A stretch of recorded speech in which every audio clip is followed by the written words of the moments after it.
Les interférences dans la vie de l'homme sont souvent incomprises. L'ego peut souffrir de manière inconsciente ou consciente et les interférences de l'esprit peuvent créer des problèmes. Lorsque l'ego est conscient de l'énergie en lui, il peut réagir et devenir plus sensible à celle-ci, ce qui peut entraîner le développement d'un corps supramental.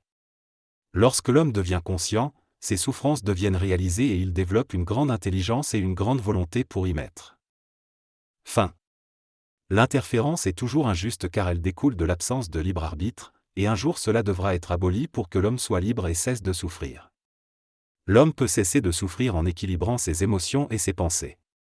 L'énergie de la lumière crée un choc vibratoire en pénétrant l'homme, ce qui peut changer sa vibration et le rendre plus conscient. L'homme doit se rendre compte du travail qui se fait en lui pour que le changement soit effectif.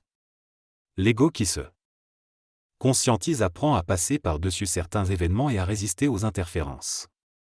Les interférences attaquent nos faiblesses mais servent aussi à renforcer notre être et à nous rendre surmental. Les interférences sont une réalité dans la vie de l'homme tant qu'il est dans la matière. Cependant, plus l'homme évolue vers un état supérieur, moins ces interférences l'affectent. L'être surmental développe son système nerveux pour faire face au choc vibratoire de l'énergie de l'esprit. Elle réalise qu'il y a des forces intelligentes et actives dans sa vie et cherche à communiquer avec elles ou à les ressentir intérieurement. Cela rend les interférences plus pénibles, mais lui donne aussi la volonté et l'intelligence de les neutraliser. Les interférences existent pour faire évoluer l'homme et l'empêcher de succomber à sa nature animale. Si l'homme sort de son ignorance, il sait que des forces invisibles agissent derrière les événements et doit apprendre à les neutraliser. À mesure que ces corps subtils s'ajustent, l'homme comprend pourquoi certains événements se produisent et peut changer les conditions qui les ont engendrés pour ne plus souffrir. L'esprit crée volontairement les interférences, mais l'homme a le pouvoir de les détruire grâce à son intelligence et sa volonté. Les interférences sont liées à des cycles planétaires qui affectent certains corps de l'homme, mais il doit se libérer de ces lois mécaniques en développant une intelligence et une volonté réelles. Est en phase d'apprentissage sur le plan matériel jusqu'à ce qu'il accède à l'éther, où il pourra comprendre les lois de la lumière. Se protéger trop des interférences alors qu'il est inconscient ralentit son évolution. L'argent est considéré comme une couverture pour l'homme, lui permettant de se protéger des interférences de la vie. Cependant, même sans cette protection, les interférences peuvent toujours causer des souffrances à l'homme conscient. Les lois planétaires sont rigides et représentent la mesure de l'évolution de l'homme dans un temps donné. Elles inversent le rapport d'équilibre entre l'homme et la nature, et sont là pour faire évoluer l'homme vers une maîtrise de la nature. Cependant, l'homme doit aller au-delà de la simple démonstration de ces lois pour en prendre le contrôle et être en harmonie avec elles. Les lois planétaires cachent le véritable pouvoir de l'homme, car elles sont composées de l'énergie spirituelle dense de l'esprit, qui réfléchit la perfection de la matière. Cela fait de l'homme un prisonnier de ses forces. Pour se libérer, il doit avoir un contrôle total sur son corps émotionnel et dépasser les illusions du mental inférieur. Les interférences planétaires que l'homme subit sont dues au fait que ces plans subtils inférieurs sont faits de matière sidérale plus dense que la lumière.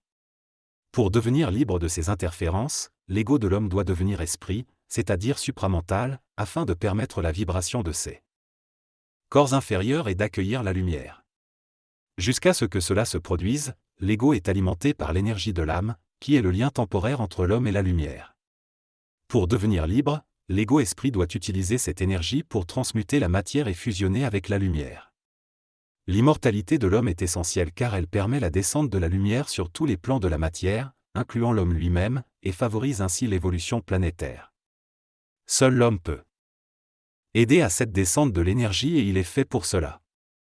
L'évolution de l'homme vers un état supérieur de conscience et d'énergie est cruciale pour la réalisation de sa véritable nature spirituelle. Les interférences et les souffrances qu'il rencontre sur son chemin sont une étape nécessaire pour renforcer son mental et ses émotions. En comprenant le but de ces interférences, l'homme se renforce intérieurement et devient immunisé contre les forces destructrices de la société moderne. Il prend conscience que sa véritable destinée est de se connecter à l'éther, la dimension spirituelle. L'homme conscient réalise que la vie matérielle n'est qu'illusion et se tourne vers la lumière de l'esprit pour se nourrir. Il apprend que l'intelligence spirituelle ne peut croître en lui que lorsque la matière subtile devient moins dense. Ainsi, il doit créer les conditions nécessaires pour recevoir cette énergie. L'homme conscient comprend que le bonheur ne dépend pas de ses lectures, mais de l'augmentation de son intelligence et de sa volonté.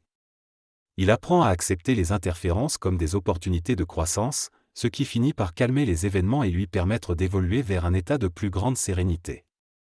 Dans le futur, l'homme comprendra davantage le pouvoir de l'esprit sur l'ego et réalisera que la rationalisation de la vie est insuffisante pour atteindre un état de plénitude, mais vivre pleinement au niveau mental est essentiel.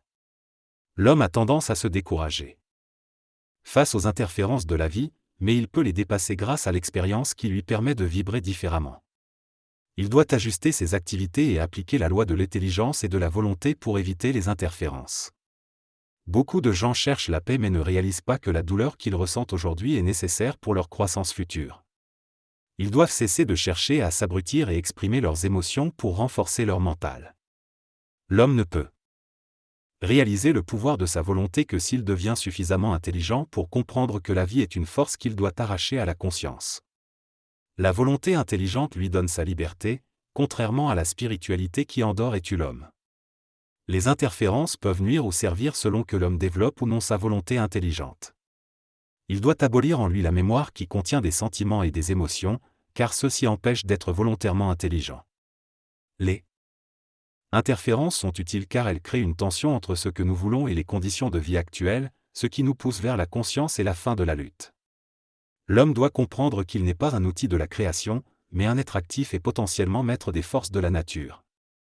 Il peut exiger de la vie une fois qu'il sort de son ignorance. Les interférences nous servent à construire nos centres d'énergie pour pouvoir éventuellement les éliminer selon notre volonté intelligente. Les faiblesses principales de l'homme sont de ne pas réaliser son pouvoir d'action et de décision, ce qui est causé par son lien social et les opinions imposées par autrui. Il doit se développer en être autonome pour se réaliser pleinement. L'homme est intrinsèquement dépendant des forces extérieures et soumis à leur influence dès sa naissance. Pour être libre, il doit éliminer tout ce qui nuit à sa vie et développer des capacités suffisamment puissantes pour ne plus être affecté par ces influences. Vivre de l'énergie requiert une grande conscience de son ego, de ses émotions et de son vital. L'énergie éveille l'homme à lui-même et lui fait réaliser que ce n'est plus son ego qui vit, mais l'esprit de l'ego qui attire la vie dans les différents aspects de sa nature humaine. Il réalise également qu'il n'est plus totalement sur le plan matériel, mais qu'une partie de lui est dans l'éther. C'est alors qu'il prend conscience de son immortalité.